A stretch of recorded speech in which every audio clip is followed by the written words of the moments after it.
Je suis propriétaire de terrain à Guéréo et je parle au nom des autres propriétaires de terrain qui se sont réunis aujourd'hui ici pour déplorer le scandale que vous constatez avec nous. Le scandale, c'est quoi?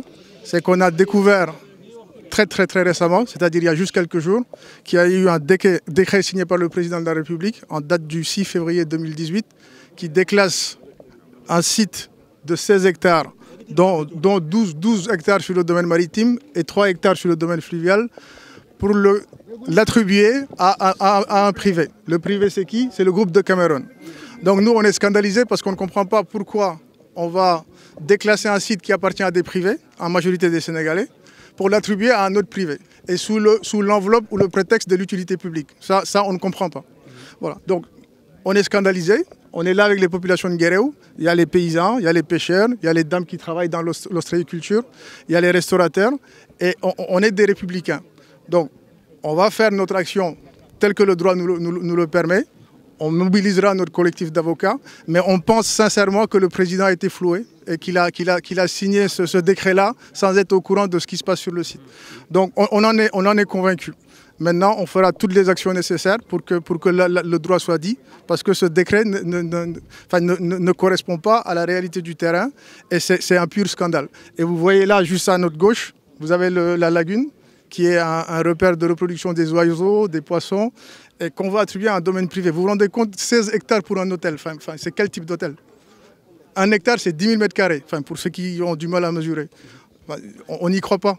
On n'y croit pas une seule seconde. Et donc, on restera mobilisé et ce décret ne passera pas. Et on utilisera tous les voies et moyens légaux pour le faire annuler. Je ne peux pas parler de lobby. Le décret mentionne clairement le groupe de Cameroun. Il n'y a pas à tourner autour du pot. Pour le moment, les infos qu'on a, ça a été attribué au groupe de Cameroun. Ils sont juste en face et il est hors de question qu'ils occupent la rive droite et la rive gauche du site. C'est inacceptable. C'est pas au groupe de Cameroun d'être inflexible ou flexible. Il y a l'État, les décrets sont dits, il y a des procédures et la loi nous permet d'attaquer ce décret. Parce que montrez-moi l'utilité publique.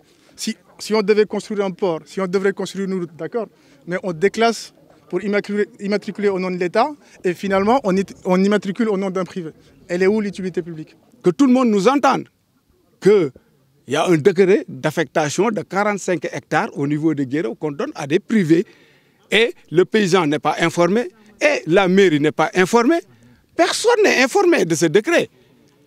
Et que je sache, quand il y a un projet à Sindia, parce que moi je suis à la mairie, ce projet, les gens viennent soumettre le projet à la mairie. Si c'est acceptable, la mairie demande une audience publique. D'ailleurs, on a demandé une audience publique. La mairie demande une audience publique. Le privé ou le représentant du privé vient parler avec la population qui ont le propriétaire de terre, voir s'il y a des impasses à donner, voir tout ça. Et ça n'a pas eu lieu.